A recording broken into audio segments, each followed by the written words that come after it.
CPM-ന്റെ ഈ വാദം എനിക്ക് വളരെ വിചിത്രമായിട്ട് തോന്നി. അവർ പറയുന്നത്, നേരത്തെ അരുൺ ഇവിടെ സൂചിപ്പിക്കുകയാണ്, ഇന്ത്യ രാജ്യത്തെ ED-യുടെ വേട്ടകളെക്കുറിച്ചും കേരളത്തിലെ ED-യുടെ സമീപനത്തെക്കുറിച്ചൊക്കെ അദ്ദേഹം പറഞ്ഞു.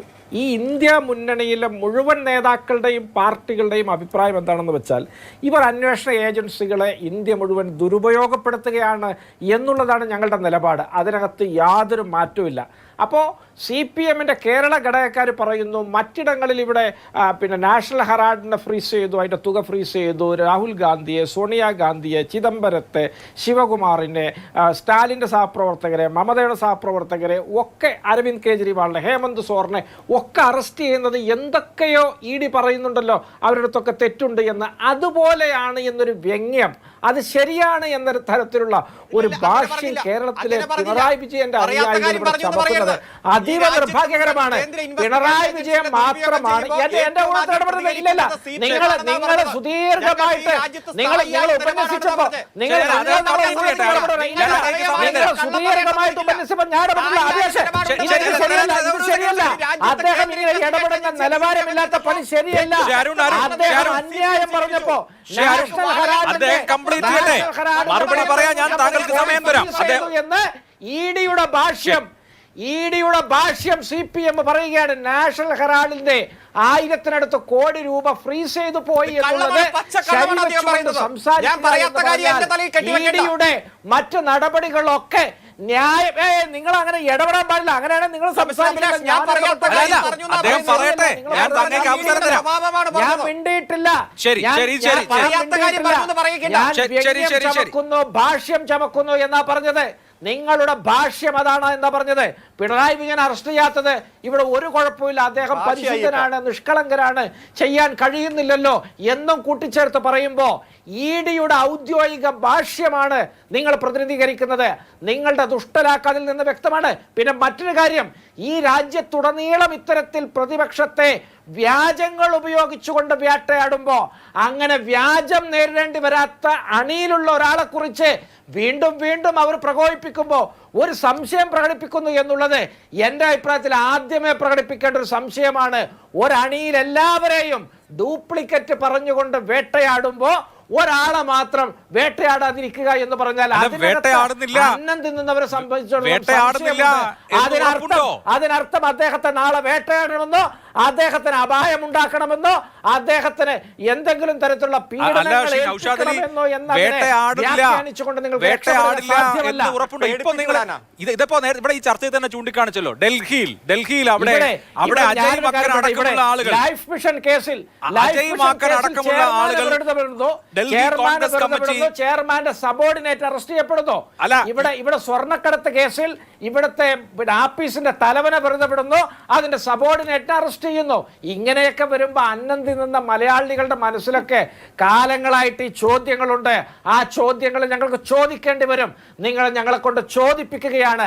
അതിന് മുന്നിൽ ED ഞങ്ങളെ ചെയ്യാത്തത് നിരപരാധികളും നിഷ്കളങ്കരും ആയതുകൊണ്ടാണ് രാജ്യത്തുടനീളം മറ്റ് പ്രതിപക്ഷ നേതാക്കളെ വേട്ടയാടിയതൊക്കെ EDക്ക് എന്തോ കാര്യമായ മർമ്മം കിട്ടിയത് കൊണ്ടാണ് എന്ന മട്ടി പറയുമ്പോൾ നിങ്ങളുടെ പുറംപൂച്ചാണ് പുറത്താകുന്നത്. നിങ്ങളുടെ അന്തർധാര മറനീക്കുകയാണ്, അത് അനാവൃതമാവുകയാണ്. അത് തിരിച്ചറിയാനുള്ള ശേഷി കേരളത്തിലെയും ഇന്ത്യയിലെയും സമയത്ത്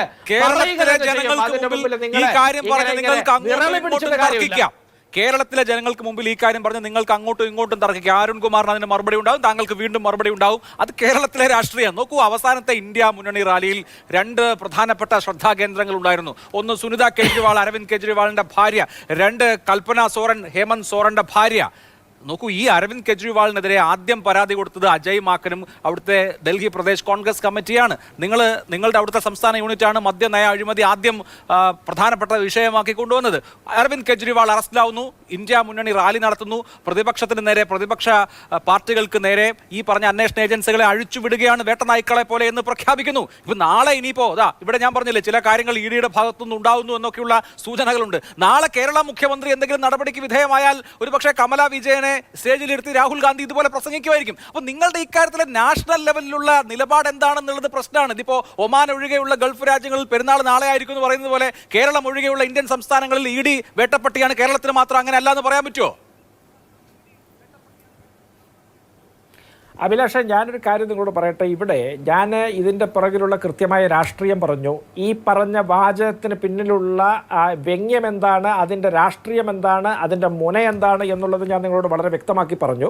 അരവിന്ദ് കെജ്രിവാളിൻ്റെ ഉദാഹരണം നിങ്ങൾ ആവർത്തിച്ച് പറയുമ്പോൾ ഈ പറഞ്ഞ അരവിന്ദ് കെജ്രിവാളും ഈ പറഞ്ഞ ബൃന്ദ കാരാട്ടും ബാബ രാംദേവും കിരൺ ബേഡിയും RSS നിയോഗിച്ച ആളുകളൊക്കെ ചേർന്നിട്ടാണ് 2013-ലും 2014-ലും ഒക്കെ വലിയ ഗൂഢാലോചനകൾ ഈ രാജ്യത്ത് നടത്തിയത്. ഞങ്ങൾ അരവിന്ദ് കെജ്രിവാളിനെ രാഷ്ട്രീയമായിട്ട് എന്നും എതിർത്തിട്ടുണ്ട്. പക്ഷെ BJPയെ തോൽപ്പിക്കുന്നൊരു പോരാട്ടത്തിൽ ഞങ്ങൾ ശിവസേനയെ പോലും ചേർത്ത് പിടിച്ച് ഈ രാജ്യത്ത് മുന്നോട്ട് പോകുമ്പോൾ അരവിന്ദ് കെജ്രിവാളിനെയും ചേർത്ത് പിടിക്കും. രാജസ്ഥാനിൽ CPM-ന് സീറ്റും കൊടുക്കും. അങ്ങനെ ചേർക്കാവുന്ന മുഴുവൻ ശ്രമങ്ങളും ഞങ്ങൾ നടത്തും. അത് ഞങ്ങളുടെ BJPക്കെതിരായിട്ടുള്ള പ്രതിജ്ഞാബദ്ധതയുടെ വലിയ കൊടിയടയാളമാണ്. പിന്നെ CPM-നെ സംബന്ധിച്ചിടത്തോളം ഇന്ത്യ രാജ്യത്ത് പുതുക്കിപ്പണിത UAPA ഈ രാജ്യത്ത് ആദ്യമായി നടപ്പാക്കിയ സംസ്ഥാനമാണ് കേരളം. ഇവിടെ പോയിന്റ് ബ്ലാങ്കിൽ 8 മനുഷ്യരെയാണ് ഇവർ വെടിവെച്ച് ചുട്ടുകൊന്നത് മാവോയിസ്റ്റുകൾ എന്ന പേരിൽ.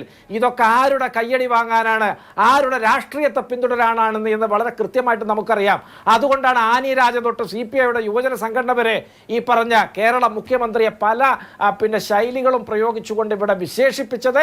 ഇപ്പോഴും സംഘപരിവാർ കേരളത്തിലെ പോലീസിനെ നയിച്ചുകൊണ്ട് മുന്നോട്ട് പോകുന്നത്, പിണറായി വിജയൻ അശക്തനായി നിൽക്കുന്നത്, ദുർബലനായി നിർനിമേഷനായി ഒന്നും ചെയ്യാൻ കഴിയാതെ അതൊക്കെ നോക്കി നിൽക്കുന്നത്, ഇതൊക്കെ കേരളീയർ കാണുന്നുണ്ട്. ഇതൊക്കെ വെച്ച് രാഷ്ട്രീയമായിട്ട് ഞങ്ങൾ സംശയങ്ങളുമായിട്ട് മുന്നോട്ട് പോകുമ്പോൾ അതിൻ്റെ മുന്നിൽ വിറളി പിടിച്ചിട്ട് കാര്യമില്ല, ദേശീയ രാഷ്ട്രീയവുമായിട്ട് കൂട്ടിക്കുഴച്ചിട്ട് കാര്യമില്ല. വളരെ കൃത്യമാണ്, രാജ്യം മുഴുവൻ പ്രതിപക്ഷ കക്ഷികളെ ഇല്ലാത്ത കാര്യങ്ങളുടെ പേരിൽ വേട്ടയാടുമ്പോൾ ഒരാളെ മാത്രം വേട്ടയാടാതിരിക്കുമ്പോൾ അത് ചിലപ്പോഴൊക്കെ സംശയമായിട്ട് തികച്ചു വരും. അതൊരു സ്വാഭാവികതയാണ്. അതിന്റെ മുന്നിൽ നിങ്ങളെ ഒരു ന്യായവും ചമച്ചിട്ട് കാര്യമില്ല. ശരി.